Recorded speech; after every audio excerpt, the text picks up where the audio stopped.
This is the Red Alert. Civil defense information will be broadcast at 6:40. West of the Rockies, you're on the air. Hello. Y2K, how can we prepare? Stop a few of their machines and radios. Throw them into darkness for a few hours. We are fighting for our lives. My family must survive. Food for 5 years. 1,000 gallons of gas, air filtration, water filtration.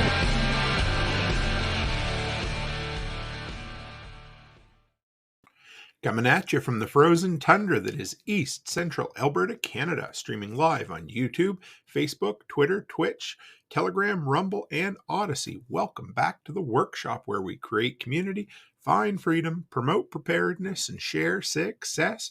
I'm Toolman Tim, and today is March the 23rd, 2023, and tonight is episode 277 of the Workshop Podcast. So how the hell is everyone out there? We had the first day that got above freezing in a long time. It's been beautiful for a while here, but it just never quite got up and above, but it was beautiful. Well, let's get the announcements out of the way, and then we're going to dive into the ever popular, ever requested empty container series. We're going to take a historical journey down something that seems like a piece of garbage at times, but has tons of uses. So first off, I've been getting some messages. People are already arriving at Self-Reliance Festival down in Camden, Tennessee. You can still buy tickets at the door, but if you are elsewhere and can't get there, they do have the virtual pass. So if you're up for it, I pinned the link tonight. It's in all the descriptions wherever it is, but same price, and you can absolutely check it out. All the incredible speakers. So that's the first one. Next, number two. It's Thursday, and we are live on Prepper Broadcast Network as well. Always love being over there. I try to mention it, but sometimes I forget, and I apologize for that. But take a minute and add PBN, the Prepper Broadcast Network, in your podcast feed. You will get a lot of content, and it is the full breadth and width of preparedness. There are well over a dozen content creators now, and two of them are from Europe, which is really cool. There's a brand new one from Phil and his wife from Matter of Facts podcast. They're doing a new one now as well. So give them a follow. Go on over, check out all my friends and fellow content creators. Rachel said she picked up her digital pass tonight. Right on. And Pipin wants to know about metric units. We'll get to that. Always got to deal with freedom units and metric units, right? And finally, tomorrow night, there won't be a live stream, at least not on my channel. There'll be a pre-recorded episode. I'm going to be playing the Practically Prepared presentation I did at the library. So that'll be in the podcast feed for you. And there should be a video up for it. But I'm going to be on Liberty Late Night again with Dave and Mary. It's going to be a good one. Last time, we drank too much, we laughed too much, and ran really long, like 3 hours. It was too much fun. And I've been trying to make it work with our Friday night show that Becky and I have been doing. I haven't been able to get over there, but this week is the great time, so we're going to have fun. I will have that link in all the places for you guys. And finally, today's tool is the tool that I used a bunch today, and it is the Dewalt Oscillating or Multi-Tool. It's one of those tools that you just don't know how many uses you have for it until you pick it up. I love the damn thing. I use it all the time when I had to rough in a door, but before you could rough it in, you had to tear all the old shit out. And that thing is just, absolutely great when it comes to just trimming up little things, cutting off shims for installing doors. When I went to put it in, right down at the bottom, there was a little chunk of 2x4 that was sticking out my only option in the past would have been to beat on it with the claw of the hammer or use a chisel. And now I use that thing. It's great. Anyway, links in the description, Amazon affiliate link. You guys know all that jazz. It's there for you. And Pipin says, after last October at Self-Reliance Festival, which was great, get there and check it out. Absolutely. Haven't checked the forecast. It was given a little bit of rain before, but there's a nice covered tent, and I've said it 100 times, but that $95 admission fee for the whole weekend is absolutely dirt cheap when you figure out all the value and benefit you get from it. And in case you're wondering what I'm drinking tonight, just Eagle Rare on the rocks. That is sweet, smooth, and very tangy. Tasty. There we go. Right on. So we're going to do the 55-gallon drum tonight. Now, we're actually I'm going to use them interchangeably. I always love putting this episode together. So we're going to talk a bit about the steel drum. We're going to talk about the plastic drum.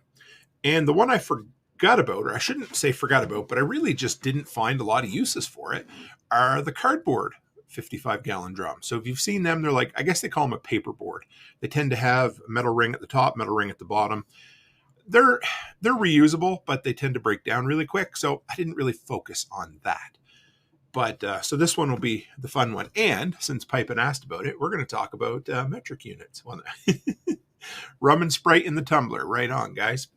So 55-gallon drum. We're going to call it that. Basically in the U.S. and Canada, they're 55-gallon drums. And in the rest of the world, they're a little bit less, I think. Yeah, so anyway. So 55-gallon drum, about 35 inches tall, 24 inches wide, and they hold 55 gallons, or, you ready for it, 208 liters. Cool. Now, when we hear a barrel of oil, that's 42 U.S. gallons. So it's not as big as one of those. But in the rest of the world, I found this out putting this show together today, 44 British gallons is the rest of the world, which is 200 liters. So that makes sense because they kind of round it off. Whereas basically the rest of the civilized world uses metric. I can see why they just went with an even 200 liters. They can go up or they can go down, but that is what it is. 4 drums don't quite fit on a pallet. So if you're looking to store them, a standard 48 by 40 won't quite cut it, but they do make 48 by 48 plastic pallets that hold them if you're looking to store them. So that's the particulars of those to get that out of the way. But what I thought would be a lot of fun, I don't know. There's something about these. Okay, slide back just a hair, Tim. I love this so much, doing these mundane, everyday items and that sort of thing, that once I've exhausted the list of empty containers, I think we're going to go into things like stuff we not take for granted, but things we use a lot in the prepper sphere. And things like, I don't know, the Swiss Army knife and that kind of thing. I think there's room to expand this series quite a bit. It's a lot of fun. I love taking a deep dive into the history of these mundane everyday items that we just kind of take for granted. And I hope you guys enjoy this because we're going to take a stroll down memory lane. Although if any of us remember this, we have problems. Back to the late 1800s to a lady who was a very well-known newspaper reporter at the time. Oh, Rachel says they have 50 by 50 pallets. That's nice and straight up. That would hold barrels really well. Hey, Tag, life done free. Good to have you in here for a few minutes. So, all right. 1885. That's where we're going to slide back to. And the Pittsburgh Dispatch, that was the local paper in Pittsburgh at the time. They wrote an article. And you're wondering, where the hell is this going? Trust me, this is a fun little story, guys. They wrote an article saying that women were basically only good for cooking, cleaning, being wives, and being mothers. Now, no jokes from the peanut gallery out there, but that's what happened in 1885. A pretty common belief at that time. And soon after, an anonymous or a pseudonym writer wrote in. She called herself the Little Orphan Girl and tore them a strip. Now, the publisher loved this article so much that he posted an open forum letter and said, hey, whoever wrote this letter, if you will get back to me, I will hire you on the spot. So this young lady, she was 17, I believe at the time. She gets a job working for the Pittsburgh Dispatch because she wrote a sassy letter saying, hey, you pissed me off. Women are good for a lot more than just being wives and mothers, which is a very forward-thinking idea way back then. So anyway, 1887, 2 years later, she's been writing for this paper. She gets a job working for Joseph Pulitzer. Joseph Pulitzer's paper, The New York World. And yes, that is the Pulitzer Prize dude. And he said women can't use their regular name for a newspaper article or as a writer. I'm not sure what the reason behind that was. So she picked the name Nellie Bly. Still hadn't heard of it, but bear with me. It's pretty interesting. So her name was based on a very well-known folk song at the time by Stephen Foster called Nellie Bly. Now, I read the lyrics to the song and it made almost no sense to me, but that's neither here nor there. Now, you may have heard about this part. Nellie is the lady who checked herself into what was called an insane asylum in 1887. She faked insanity for 10 days to give a report on New York's Blackwell Island Asylum. She's the one that kind of was the whistleblower there. She wrote for the New York World, and that was one of her really well-known articles. And then from there, publicity stunt, something like that. And her boss in 1889 said, hey, how would you like to take a steamboat around the entire world? Okay. So they were copying, I believe it's Jules Verne, 1873 novel called Around the World in 80 Days. She knocked that out in 72. Imagine a solo female reporter traveling around the world in a paddle boat or a steamboat. I think that's kind of interesting. But here's where, hey, Dave Clark, here's where we dive into where the barrel came from. It's a pretty cool story. So in 1895, she was 31 at the time.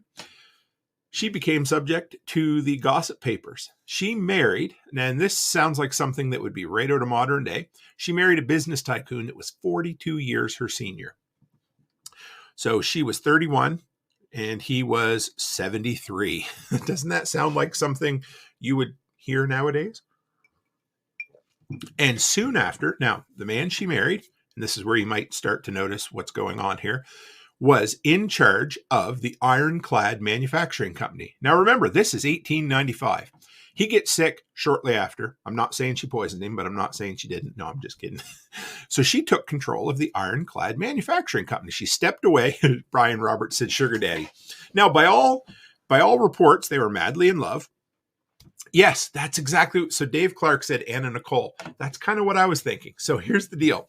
He's one of the richest men in the world. He runs a iron manufacturing company called Ironclad Manufacturing. I love the name. He gets sick soon after, so she takes control of the company.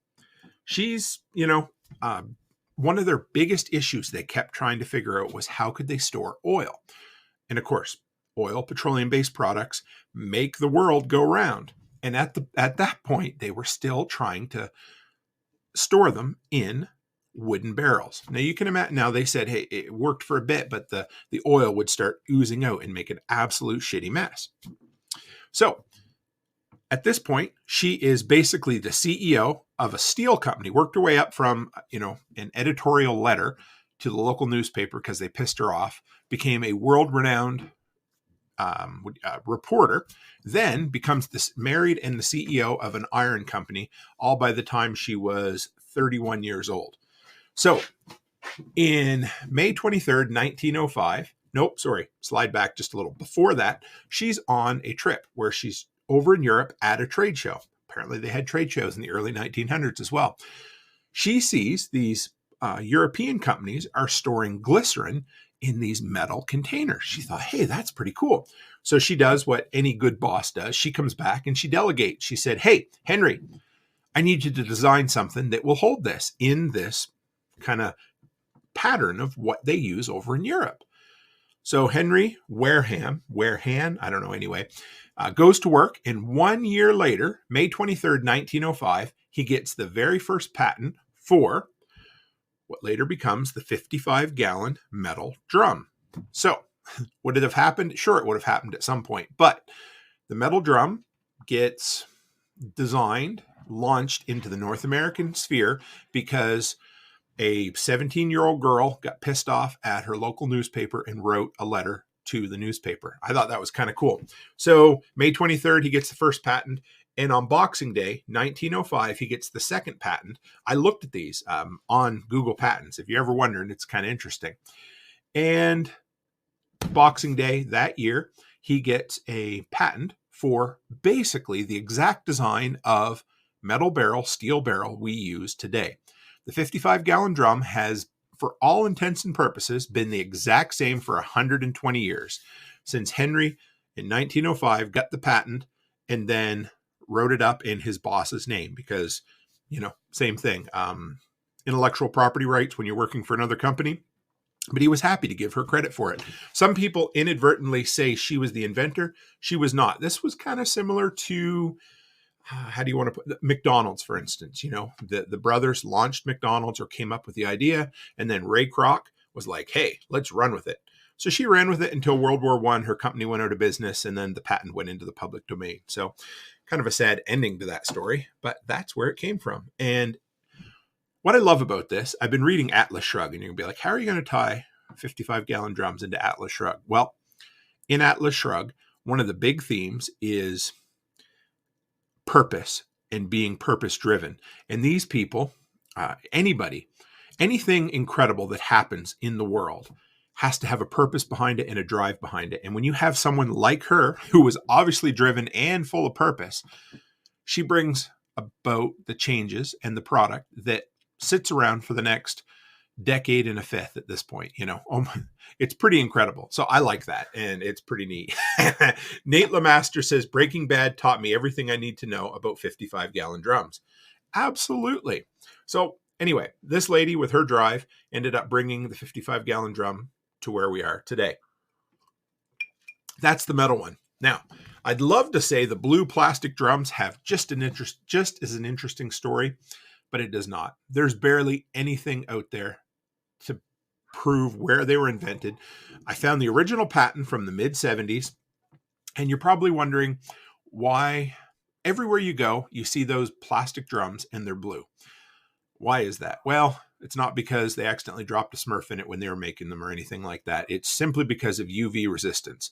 So what they wanted was basically the cheapest color that offered the most UV resistance, or the darkest color that didn't require black, for instance. Black is really expensive because it requires a ton of dyes mixed together. So blue became the thing that everybody went to. And then they started recycling them, reusing the blue to make new barrels. And so that's what ended up happening. So there's no special sexy reason why they're blue. It's just a complete practical reason. It has a higher UV percentage, or higher UV resistance for the price of it. And like I said, 1976, March 24th, the patent was filed, and by 1981 was granted. So the plastic barrel's only been around about 40 years. Hey, Autumn Dawn, good to have you. Nate says black. Yes, black also absorbs heat, which is totally a true thing. Yeah, so that's all there is about the plastic one. It wasn't so much fun. But one more thing before we dive into all these fun uses. Whenever I think of barrels or drums, I always have to think of Niagara Falls, because there's been a few assholes and idiots who have decided my claim to fame is going to be, I'm going to jump into a barrel and slide over Niagara Falls. Now, I have many other things that I could do with my time, but I picked some of the most interesting stories real quick to share with you, and I hope you guys like them because I got a kick out of them. So the very first, both of these come from NiagaraFallsLive.com. I want to give credit where credit is due, but the very first, hang on here, I got three for you. The very first lady, the very first person who went over the falls in a barrel was a 63-year-old lady named Annie Edson Taylor. She went over the falls in a pickle barrel. She had a leather harness made up. She climbed in, had her helpers tie her into it, went over the barrel. I want to say a midlife crisis, but that wasn't midlife at 63. She lost her husband, didn't seem to have any purpose in life, and wanted to do something crazy. She thought, hey, this will help me raise money to, live off of in my final years. Well, it didn't. She ended up being buried in a pauper's grave, spent the last 10 years in a poorhouse. But she was the first lady who decided in 1903, I'm going to go over the Niagara Falls in a barrel. Whatever. Niagara Falls, July 25th, 1911. So 8 years later is the next one. Bobby Leach plunged over the falls. This was the very first steel barrel, and this was as close to modern day barrel as we're ever going to see. He was lucky to survive, but he broke both kneecaps and his jaw during his event. Now, he survived going over Niagara Falls, broke both kneecaps and his jaw. And later on in life, he was in New Zealand, given a speech about his trip over the falls. He slipped on an orange peeling, cut himself, got an infection, and died of gangrene in the hospital a couple of weeks later. I don't know. Nate says, always hear about wooden barrels over the falls. Guess you have to drink the whiskey to be stupid enough to do it. Yep. And not just barrels. So while we're on this, and I'm glad you asked, 1995, June 18th was the last time somebody went over the falls. This guy named Robert Overcracker decided, you ready for this, to drive a jet ski over the brink of Horseshoe Falls. That's the famous falls. That's the highest falls. He wanted to help promote, this is not my quote, this is their quote. He wanted to help promote awareness for the homeless. His parachute did not open, and Robert ended up promoting better parachutes. Yeah, we'll let that one sit there. There is a picture, an Egyptian tourist took a picture of him going off the falls on his jet ski. It is one of the most epic photos you will ever see. Jet ski in midair, him off it in the air, going off the top of Niagara Falls. He did not survive. Yes, Pipin, Florida man visits falls. Well, all of these people were, just about all of them were Canadian, so I don't know what that says. But Niagara Falls is a special place. I always call it the Las Vegas of Canada, and I don't mean that in a good thing. So there you go. Wow, people. So if you guys want to throw up, we're going to first start with where to scrounge up plastic drums and metal drums. Well, basically plastic, because they seem to be the easiest thing to find and the easiest thing to reuse. And the first thing I will mention is John Dowie. No, if you guys remember, John Dowie was on the show a couple of years ago, year and a half ago, maybe. He's from the East Coast. I think it's New Hampshire.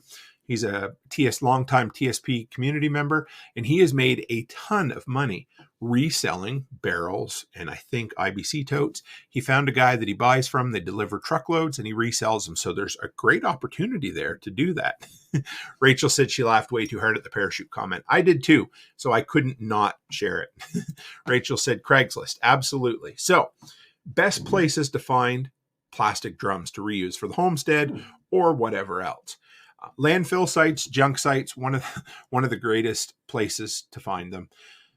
You never know what was in them, so always treat them like, there was something really nasty in them.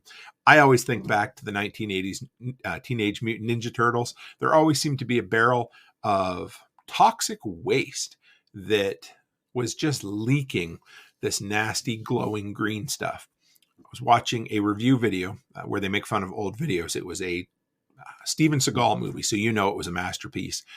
And this guy's like, I have 50,000 barrels of cyanide. It's toxic waste or whatever he called it. He said, I need to find a place to get rid of it. I was like, what the hell are you doing with 50,000 barrels of cyanide? But anyway, so let's see what we got up here. Craigslist. Nate says Facebook or Craigslist. Oh, hey, Utah, Mike, plenty of used barrels for sale in Utah. Absolutely. And John Palmer says lots of Canadians go to Florida as snowbirds. So that makes sense. So landfills and junkyard sites are a good spot. Junkyards for the metal ones, landfill for the plastic. Car washes are great. I actually forgot, but our local car wash sells them quite often because they get their soaps and their cleaning chemicals in 55-gallon drums, and then they need to get rid of them. Now, some places charge a deposit to get them back, like farm supply places, but I wouldn't want to buy them from farm supply places because they usually hold glyphosate or other things like that. Beverage manufacturers, pop companies, that sort of thing, they're a great place to hit up if you have one in your town.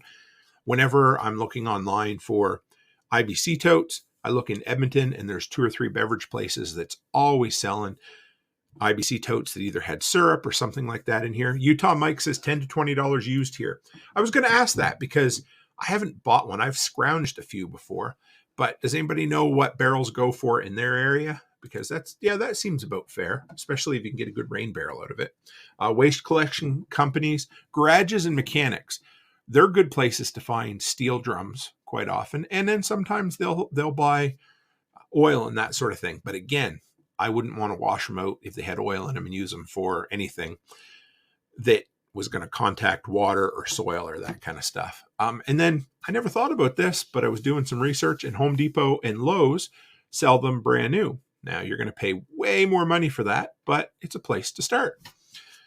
I thought that was, I don't know. I mean, Home Depot, Lowe's, that when we did the milk crate, I was going to call it the milk crate challenge. Yeah, I'm not stupid enough to do that. But when we did the milk crate episode, Home Depot sold a lot of those too.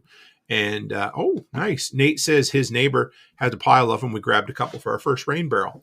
They're always good to have. I've got a couple that I picked up years ago just at, I even remember it was some local store here that was just, they set them outside and I'm like, oh, I could use those. I haven't yet. They're in my sea can, but they're there for a rainy day. All right. So I have for you guys 55 uses for the 55-gallon drum. Now, I could have come up with more, and maybe we'll do a part 2 to this episode, because this was by far the easiest episode to put together. I didn't have to dig or scrounge very hard to find 55 uses for these drums. So, number 1, and the dogs, guys, are unsupervised upstairs, so you will hear them on and off this evening, so I apologize. But the easiest one, the one we all talk about, is rainwater harvest. You can go buy a rain barrel at the local farm supply or big box store, and you're going to pay $100 or more for one that is half as good as the ones you can get for free or cheap on the side of the road. The only thing about the ones you buy at the store is they tend to have a flat back, which will slide right up against your house. But who cares? Put it in a corner, then you don't have to worry about it. But for the price of it, yeah, I wouldn't waste my time on it. Another one, I hadn't heard of this. I think I heard Chris Dixon did something similar to this, or I could be way off and I'm completely wrong. But using it as a thermal battery, especially the black ones, like Nate said, they absorb the heat. So you get the dark ones, and you fill them full of water. You leave them out in the sun all day, and then you roll them into your greenhouse at night. So then it slowly releases the heat. Now, it's not perfect, but it might gain you a couple extra degrees, or might mean the difference between losing your seedlings or not. But it's free, and if you want to use them, it's better than not having them at all. A little bit of sweat equity. Just roll it in, roll it out. I like that. Autumn Dawn says, we have garbage cans under our downspouts. Nothing wrong with that either. I like that. Now, the thing about garbage cans is you need a really sturdy one, or you need sturdy ones so that they don't kind of break down over time in the sun, or, because water, it's heavy. I'm thinking even those green ones that I like, those garbage cans, they're pretty thin. But I did get a couple of years ago at a restaurant, we were doing a dump run for them, and they had 2 of those. I mean, you could run over them with a truck, outdoor garbage cans like you see at all takeout joints, that sort of thing. And we had to beat the cement off the bottom of them. They were weighted down so they wouldn't blow away. But I kept one, and I have it in my shop. It's the best garbage can I ever had. Keeps a lid on it, and I always pretend like I'm throwing out my takeout trash or something when I use it. Next, composter. Now, there's different ones to do, but the one I really like is the crank ones, or the tumbling ones. Drill a bunch of holes, hinge up a top with a latch on it, and it's way cheaper. The last time I looked at those tumbling composters in the store, they were way over $100, and I'm thinking getting close to maybe $200 at this point. So I like that. And if any of you guys have ever built any projects with that, Nate says brute cans are the best for outside. We have 5 of them outside for feed. They sit in the sun all day, and it's been 3 years. That's good to know. I will look into those too, because I don't think I have any of them. And I like things that are just going to hold up. And you guys get it awfully cold down there too. These raised beds for gardens, cut them in half, lay them sideways, build a cradle like that, set them down in that, and you get 2 decent little, you could even make wicking beds out of them because they're watertight at that point, and they'd be easy to drill through for an overflow, that kind of stuff. Burn barrel. Now, for the one person who says, you can't burn stuff in the plastic. Yes, I know this is for the metal barrels only, but I'm going to put out a disclaimer for the one person who says, Tim told me to burn his trash in a plastic barrel. Oh, dear God. I'm sure somebody out there would try it. Just don't come back to me and say that you did it because I said it. I don't want any angry wives at me. Utah Mike says, I run 5 barrels and 4 IBC totes for rain catchment. That's awesome. I like that. I don't think I'd have room for that in my backyard, but it would work. Aquaponics system. This was a cool one. I found a bunch. Like I said, there was so much stuff to research and bring up, but the aquaponics, they had, basically single ones with little pumps or interconnected ones. There was one I saw that had 20 or 30 barrels, and it looked really good. Utah Mike says he bets the plastic ones would burn well. And Gunfighter says 55-gallon drums are good for floating docks. We've used them for a duck blind. That's awesome. And yes, they do.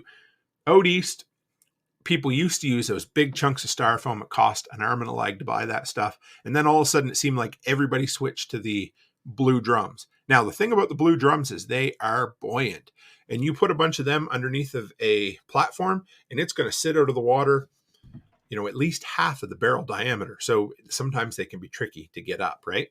And Autumn Dawn says she knows where you can get IBC totes and barrels in Camden. Excellent. And yes, John Palmer, so did we. He says, I grew up burning trash in metal drums.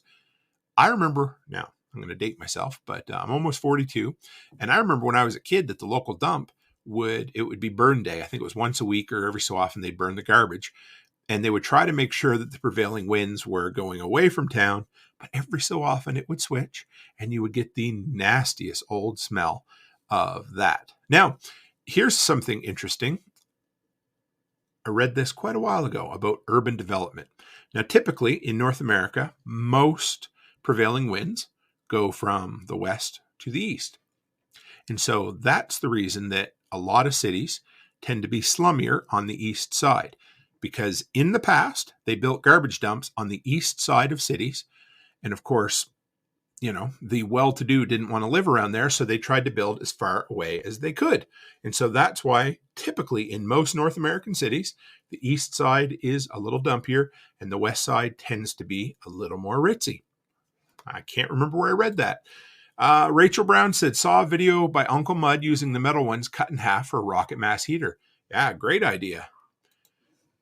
Okay, Root Cellar. This one was cool. Actually, we were spitballing some ideas tonight in the Telegram group about how I could store stuff on site on my property in Tennessee to figure out exactly what the best way to do it would be. But just bury a barrel or bury a couple of barrels, but bury it close enough, either just below ground or just above ground. That reminds me, I don't think I mentioned this in the 5-gallon bucket episode, but when I was 14 years old, we used to have a lady who would buy beer for us.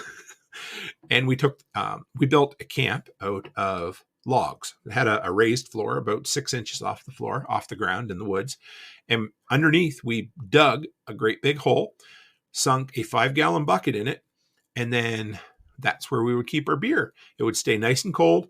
The folks never found out about it. And we would just sneak back and sit in our log cabin and drink a beer thinking we were all adult-like. But this is a bigger version of Tim's little thing. So I thought it was kind of cool. Dumper pun intended. John Palmer. Yeah. Utah Mike says, cut plastic barrels in half and use for livestock waters. Yes, I've got that one up here coming along. Oh, and hey, Garden Girl, good to have you. On one of the Alaska shows I watched, they use a 55-gallon barrel for the floats in their float house. Yes, I like that one quite a bit. Okay. I hadn't remembered this one until I seen it mentioned, but I have seen this done on occasion.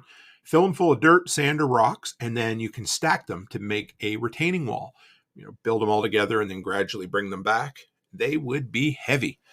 I think what I would do is probably set them in place and then fill them in place, as opposed to trying to move around a full barrel of gravel, unless somebody's insane. Have you seen, what Jack has been doing, or what Porterhouse and Teal? You can make biochar. I haven't really looked into that, so I probably should, because it seems to be the thing that everybody's been doing lately. But so you can make biochar in a metal drum. Well, anyway, yes, I did mention Autumn Dawn wants to know aquaponics. I just kind of glossed over it, which, I can see how you'd miss it because I didn't talk a lot about it. But there are so many interconnected aquaponic systems that you can make out of these barrels. Now, use it as a water heater. I like this quite a bit. Put it up on a sturdy stand, use a black one, or if it's blue, paint it black or whatever. Set it up, plumb in a little drain on it, let it heat up during the day. And in the evening, after the day's over, if you want to have a lukewarm hot shower or whatever, it'd be an easy way to wash yourself up. This one was cool. A metal drum, barbecue, or smoker. Yes, notice how I said metal there, because again, I don't want anybody to say my food tasted like high density polypropylene or whatever that plastic is. I don't know what I did wrong. I smoked the ribs for 3 hours. I tried to burn the plastic smell out of it, but but it just didn't cut it. So I'm Renegade Butcher come up with a great idea there. If you guys want to read it in the comments, but so yeah, take a metal one, put it on its side, cut it in half, put hinges. You can make a barbecue or a smoker out of it, but make sure you burn all the paint off before you try to cook with it. Do yourself DIY wheelbarrow. This one seemed like it was more work than it was probably worth. But if it's all you have and you have a couple of bars and a single wheel, then you could turn it into a little DIY wheelbarrow. The next one, somebody mentioned it. Oh yeah, Utah Mike did, but cut it in half and use it for a feeder or a waterer for, anything. I mean, you could do it for pigs too, but I'm just thinking pigs are going to get under it or flip it because I had a special waterer listed for pigs later on. Like Nate said earlier, bulk storage. So you could use it for bulk dog food or bulk grain. I don't know if it's my brother-in-law. I think they use a garbage can for it, but the expensive grain they keep in a barrel like that, and it works really well. Now, this is one of the cool, Renegade says deer feeders. We'll get to that one after. There, I saw some really cool ones of that one. Now, a makeshift wood stove. And again, I've got a whole bunch of Amazon accessories that I looked up that we can talk about at the end here.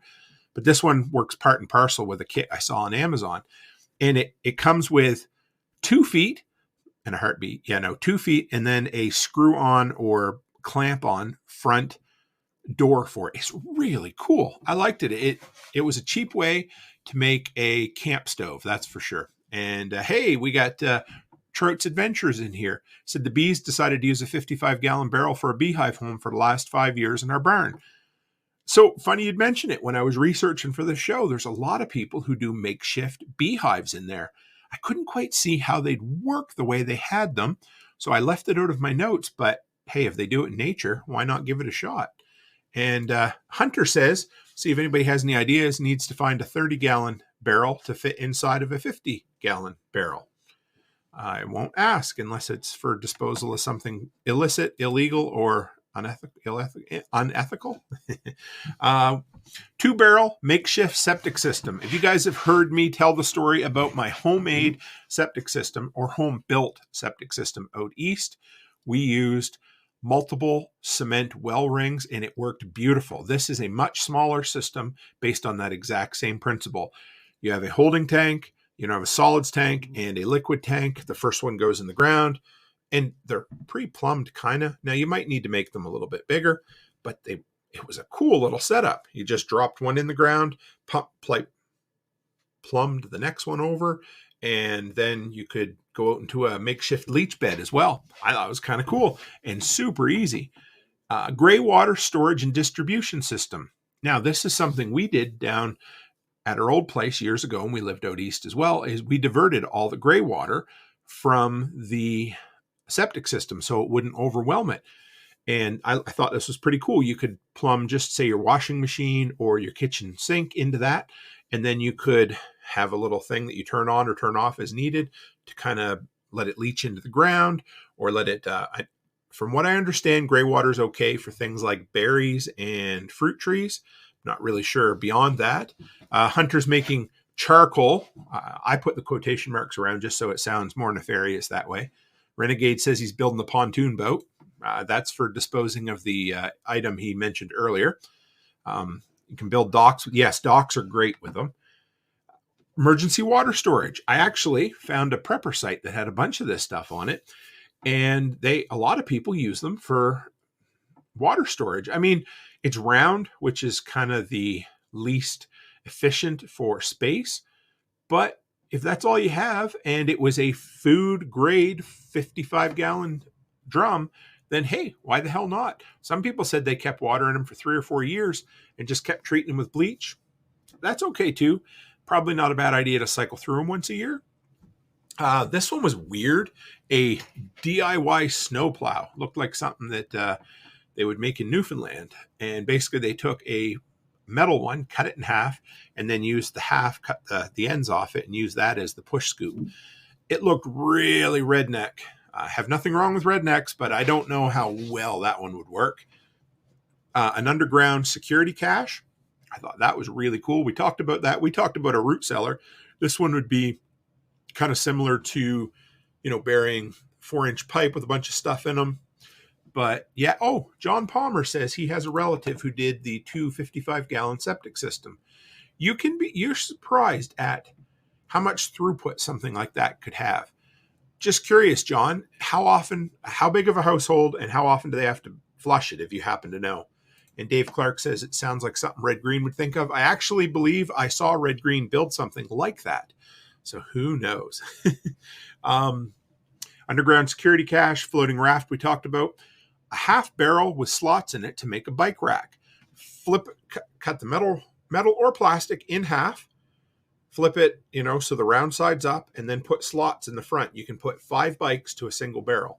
That would be pretty easy to do in like a campground or something like that. Nate says he has to redo his plow for his ATV, so give it a shot. Yeah. Garden Girl says serial killer Israel Keys used 5-gallon buckets as buried kill kit caches. I think I heard that before. I don't know why it's stuck in my head, but I do believe I heard that. Wow. 2-bedroom mobile home, John Palmer says, and they've never had to pump it out. Yeah, if you have a well-working, actually, quite often it's better to use a septic system a lot than it is to let it sit, because you keep the microbes going and you keep flushing it through. And Renegade Butcher said, you get enough, you could build an intricate network of underground tunnels.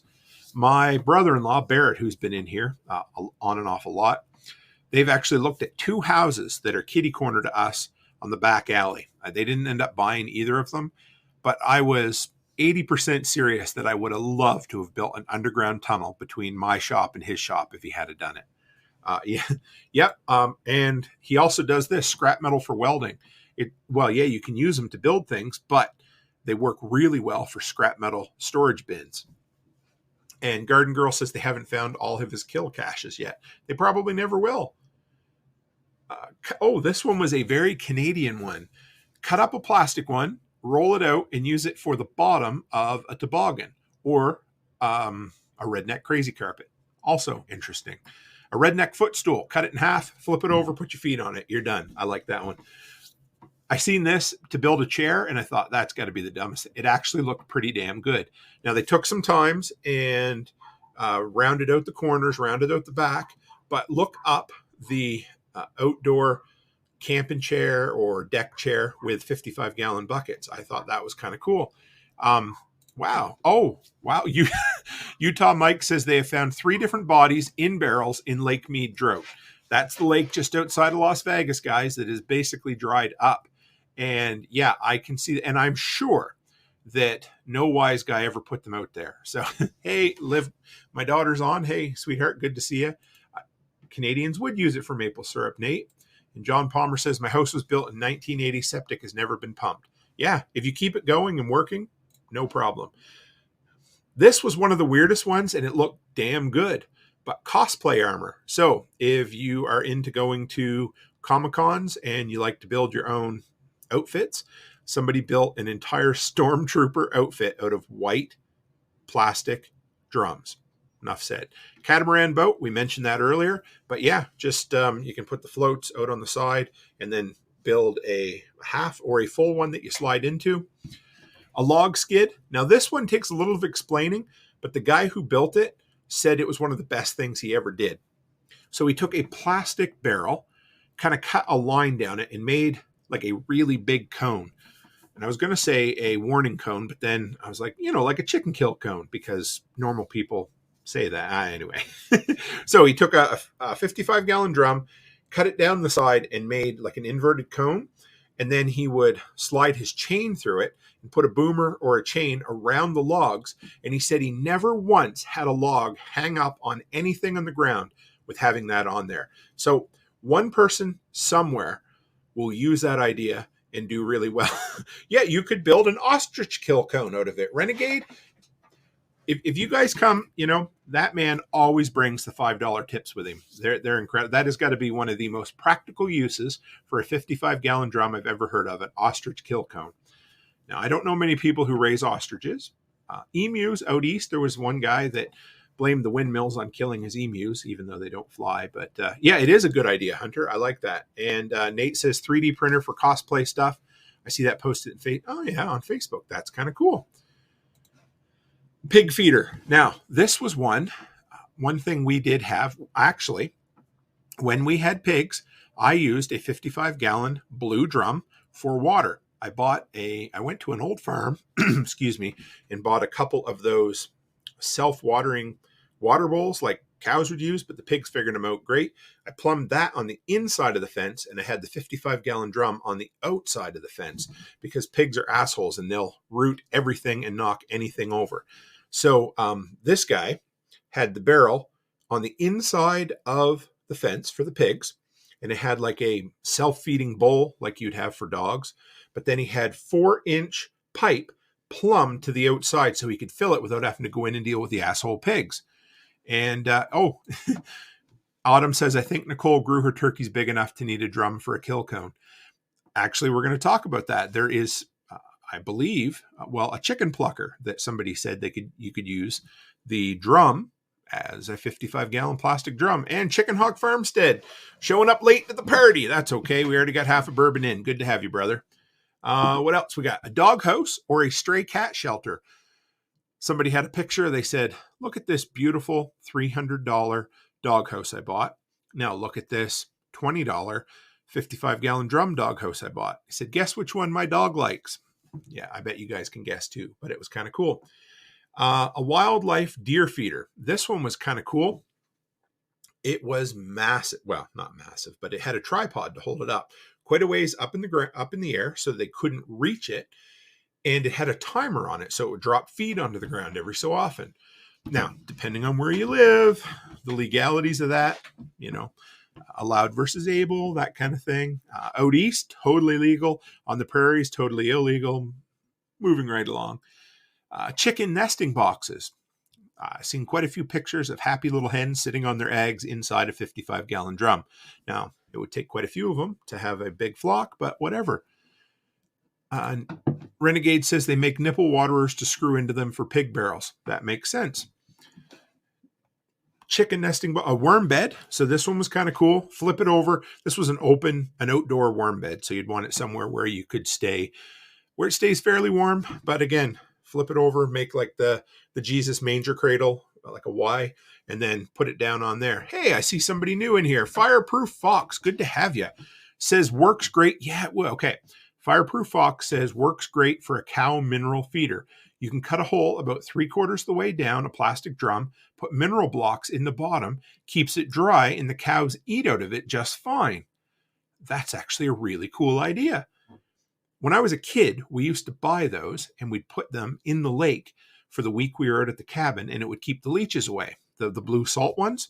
So then one year, I worked at a camp and we had a swimming spot in the river that was also full of leeches. And I said, hey, let's go buy one of those. It didn't last half a day because the difference is in the lake, the water wasn't moving. In the river, well, anyway, it was a good lesson in how water works, and salt kind of just moves its way along. A boathouse or a shed. So this one was kind of cool. They took the idea of a floating dock and turned it into a storage shed for a cottage or that sort of thing. I actually really like that. A dog training tunnel. This would be a good one for Joel on Fortress K9. Absolutely. You could, so basically you took the barrel and then they put a tarp on the end so the dog could go in, but then they had to push their way through the tarp. A yard tool storage caddy. I almost forgot about this one, but I do that one out in my storage container. That's where I keep all of my summer tools in the winter and my winter tools in the summer. A garbage can. Now, here's the thing.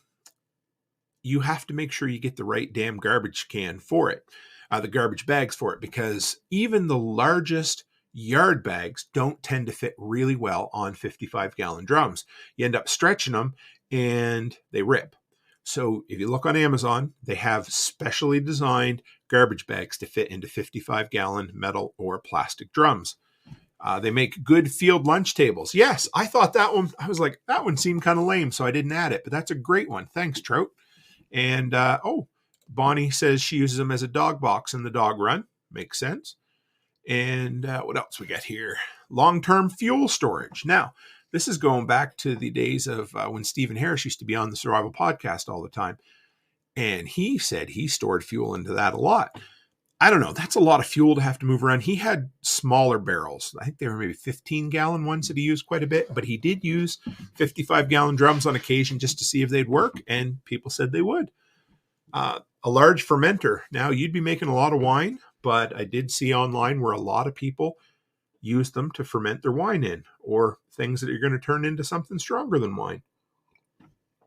A grow tower or a strawberry growing tower.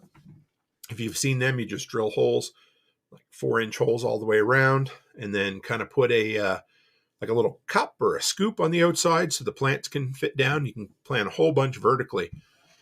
Chicken Hawk's been using. So Chicken Hawk, are you using a plastic one or a metal one? I'm kind of curious. And have you ever had any trouble with it overexpanding?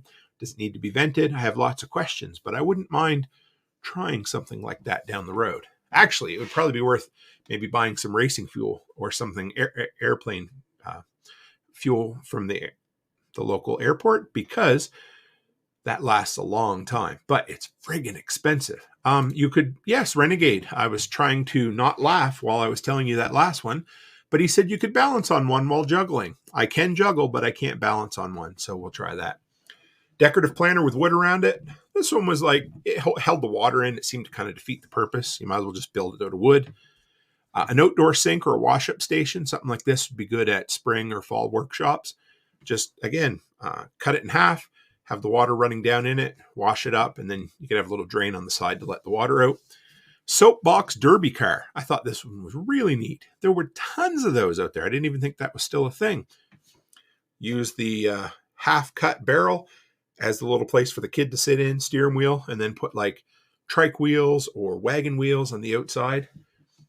Barrel pond for a duck. Now, it wasn't very big, but the duck looked happy as shit sitting in it. They just cut it in half, flipped it over, filled it full of water, and your ducks will be happy. Calf bed for straw or a calf sled. So this was really cool. This one you had to build, again, the kind of cross bracing to hold it into place, but you fill it full of straw and the calf could climb in and sleep in there.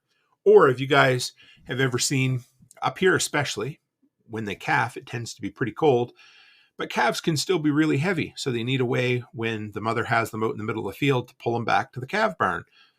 Now you can buy them for really expensive, or you could just cut a barrel in half, throw the calf in there and be done with it. And yeah, I was kind of curious. Bonnie Blue says, has anyone used them for a cache? Curious if they stay dry. Now I'm thinking if you used a plastic one, they'd have to, because they have a bung hole on the top that you could tighten down with a bung wrench if you wanted to just use the small one. Now, the metal ones, well, I guess, yeah, never mind. I guess for a survival cache, you would need something that the entire barrel opens up. So, yeah, I'd be curious. If anybody out there has tried them, I would like to know.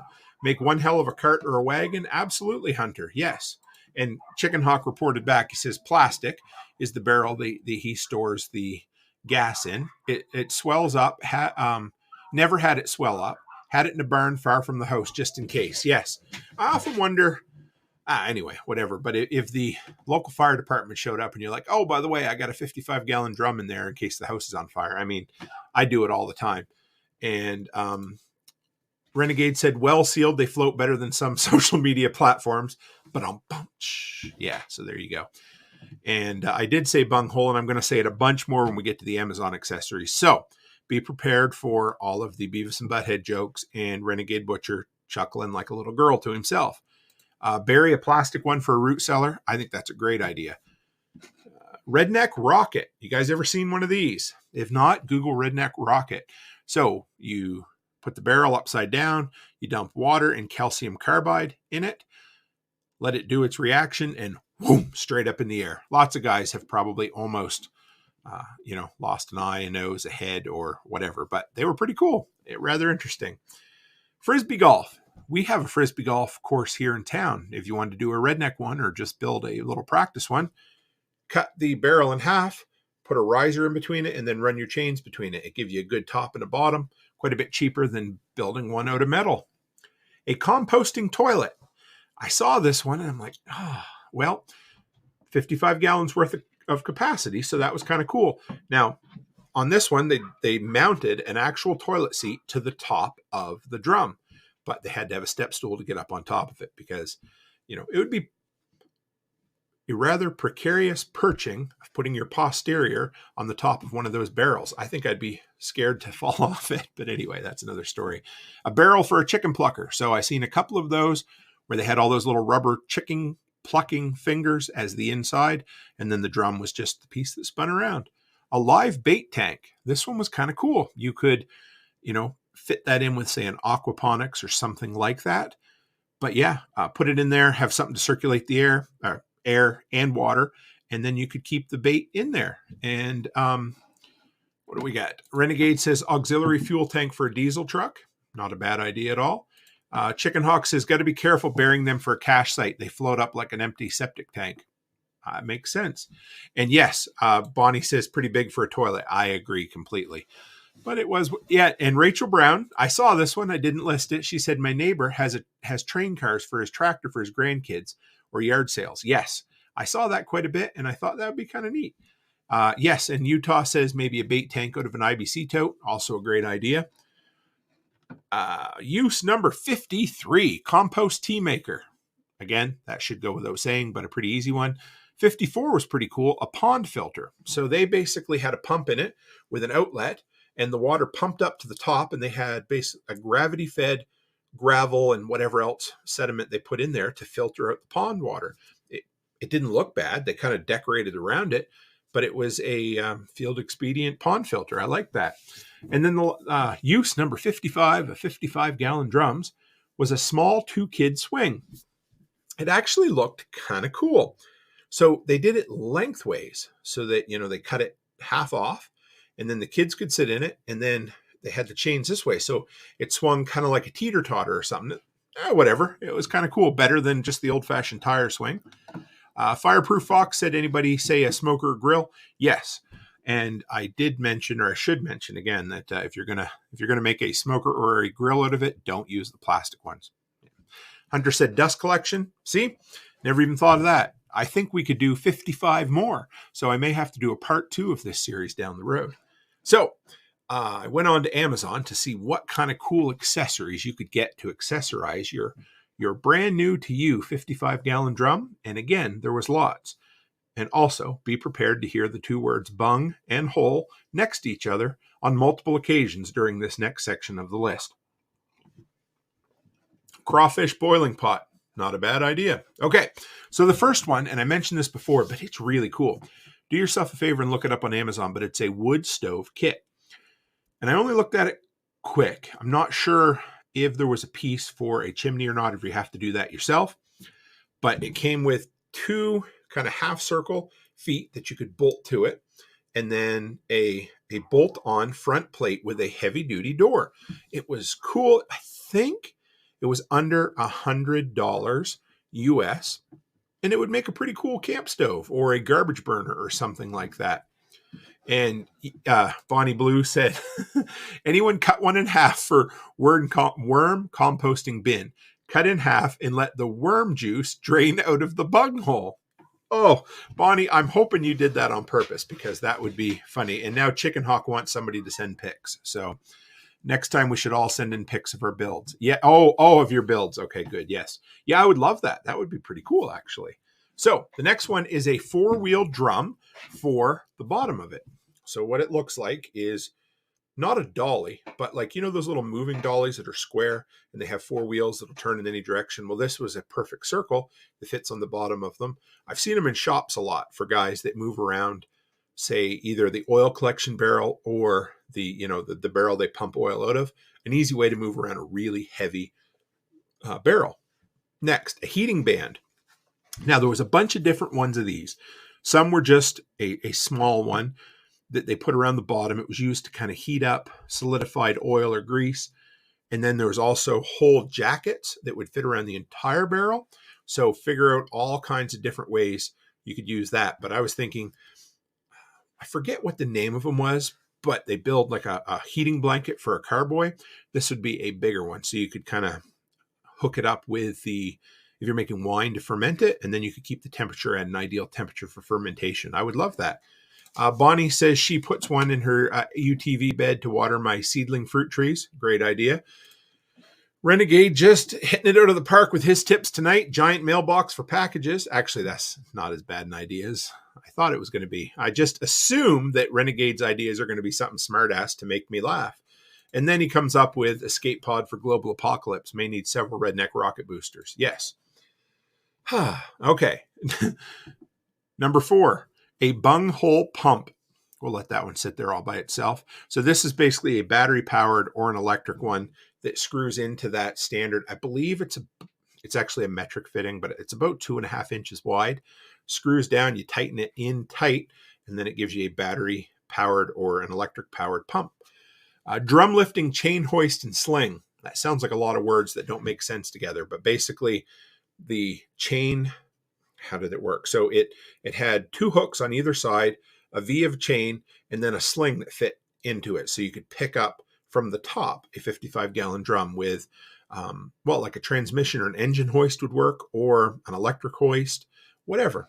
A dolly cart. This one was good. I saw Utah talk. He said a barrel mover. So this is basically, it was actually kind of cool, but it slid under it. It was basically a purpose-built dolly for 55-gallon drums. Now, not everybody would need it, but if you're working with drums all the time, it would be a good one to have. Next, this one was really cool.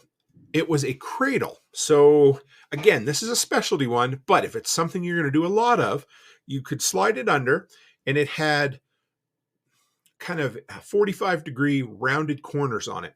So what it allowed you to do was to either take a vertical barrel and roll it down so that you could have it on the ground, or take a full barrel that's on the ground and slide it back up. It would be a one-man job as opposed to, breaking your back or something like that.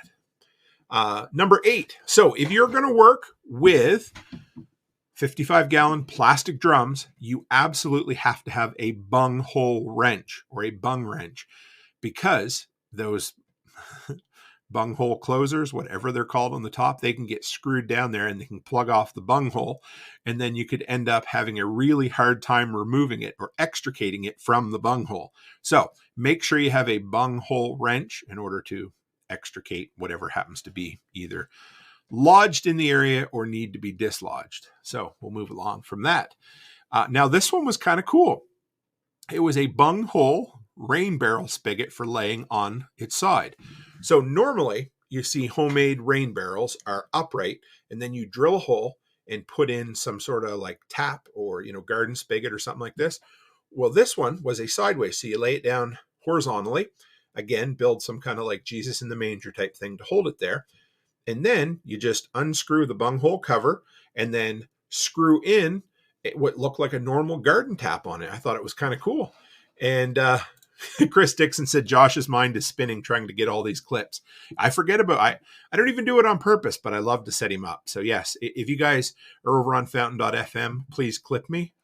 Yes, I don't know how many times that I sound like Beavis and Butthead this evening, but okay. So it's a bunghole plug, Rachel said. Sorry, I've heard them call it something else, but we'll leave that alone. Oh dear. Number 10, specific size drum liner garbage bags. So if you look on Amazon, they call them drum liner bags, and they're designed to fit perfectly around the lip of a 55-gallon drum. An easy way to store your redeemable bottles or things like that. Bonnie says, buy the plumbing parts, spigots for them as part of your preps. Yes, that's a great idea. Our local farm supply has a ton of those. They have bulkhead fittings as well that work really well in them. But yeah, stock up, have extras, because you never know. Oh boy, when your bunghole's going to fail. Sorry, I'll leave that alone. But when either the plastic or the rubber gets brittle or dry, it cracks and it starts to leak. So yes, you are absolutely right, Bonnie. I will quit being foolish. I'll make no more jokes for the. I'm lying. So let's move on. Drum covers works like a shower cap. These were weird. I was trying to figure out a practical reason for them. I guess if you had an open drum that you just wanted to be able to dump things in, but you needed a quick cover to put on it, it's just elastic, and you just pull it down over the top, and it worked good. If somebody can think of a practical use for that, maybe to keep birds out of like feed, I don't know, but there was lots of options on them. Oh, thank you. Dixon says it's a 2-inch pipe fitting. I don't know where I got 2.5 inches from. So 2-inch pipe fitting. That's good to know for everybody. That makes it even easier. What do we got? A sling with a ratchet strap for lifting. So this was a little different, but it gives you more of a center lift on it. So you came halfway down the barrel, and then you tightened it down with a ratchet strap, and then it had 2 cloth straps or slings that came up. Another easy way to pick it up. And Renegade, once again, broken rubbers and bungholes spell bad news. Yes, they do, sir. Somebody's going to unsubscribe to the podcast after tonight. Oh, Hunter said a grease barrel cover. That's actually a really good idea. Maybe keep the flies out or the bugs out. Yeah, okay. I'll give you that then. Makes sense. That's why they had so many of them. Another one you can get was an absorbent mat. So if you have a hand crank pump on the top or a battery powered bunghole pump, they had these absorbent mats that are pre-cut to sit right on top of a 55-gallon drum. So again, it helps you not get the shit all over the place. Chicken Hawk says, fill one with water and use it as a counterweight for a trebuchet to fight. Also not a bad idea. Okay. Tyranny, yes. Got 2 brand new shirts from John Willis. I didn't even put one on tonight to show you, but one said United States Post-Apocalypse in the USPS format. And the other one was, I can't remember. It was a Miller Lite knockoff of a gun company. I can't remember. I'll show them off on Saturday night. If you tune in Saturday night, I'll have them down here so you can see. Bonnie Blue says, we had a bunghole fail here in the U.S.A. following a major trail derailment. He is the Secretary of Transportation. That also makes total sense. Because bungholes tend to gravitate toward politics, as we all know. This one was kind of cool. Boy. A threaded bunghole funnel with a cover. So if you're using it as an oil drain, there was a couple of different ones. I wrote down 2 of them. They're threaded with the 2-inch threads. They go right into the hole, and then they open up and they have a cover so that things can't fall in. But it's easier than trying to pour your used oil in there right easy. And Dixon says, anyone done the math on catapulting water-filled barrels? And Bonnie said, could be used to bait and contain Japanese beetles away from the garden. Great. I love how Bonnie keeps trying to be serious as I keep joking with all the. But no, that is a great idea. I like that one quite a bit. Okay, what do we got? Okay, so there was that one, the small funnel, and then there was one that basically screwed in, and it was the whole size of the top of the barrel. So it gives you a lot of surface area to accidentally not drop stuff into it. But again, a really easy way to get a whole bunch of liquid down into the barrel without spilling things.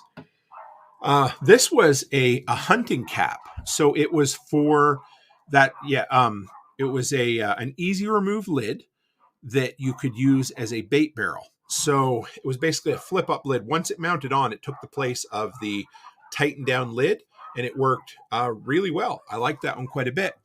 The next one was a flat top griddle or grate for the top of a metal barrel. So it allowed you to either burn shit in it and contain the sparks, or more, I picture us standing around one in the post-apocalyptic wasteland, barbecuing the rats that have feasted on the dead bodies of the rest of humanity. But no, really though, you could turn it into like a charcoal or wood-fired grill. I thought it was kind of neat. And, okay, Nate says ballpark, a full barrel is 550 pounds. So you could do it. And this one was actually really cool. They were rubber bands. I'd never seen them before. Now, apparently they make them for all kinds of garbage cans. My biggest thing is a lot of times I have the biggest contractor grade garbage bags I can find, and they tend to be a little bit sloppy on the garbage cans. They slide around, they wave around, whatever. These are great big rubber bands that you can buy that fit around the outside of a garbage can. I don't know. I like that quite a bit. They were designed for 55-gallon drums, but you could use them for other garbage cans as well. Ammo storage. You could put 14,000 rounds of 5.56 neatly in a 55-gallon drum. That is information that might come in handy someday. But yes, also kind of cool. And then finally, I wrote down just a little bit about cleaning them out. So really, a few concerns. If you're going to use them for water, I mean, we all know this, but for the 3 people that maybe didn't think about it or is just coming to this or something. If you're going to use them for rainwater storage, water storage, grains or anything like that, use food grade ones only. So when you're going to buy them, at least around here, when you type in either IBC totes or 55-gallon drums, if the words food grade are after them, you're going to pay significantly more. But it's peace of mind. You don't have to worry about some weird fucking chemical leaching out of the plastic and getting in and making somebody sick or killing your livestock or your plants or whatever. If you're not sure, put a liner or a couple of liners in them. Yes. Bonnie says with water and soap to keep them from flying. Hang on here. Yeah. Trout says could fill a 55-gallon drum with sand and use it as a shooting backstop. Yes, you could.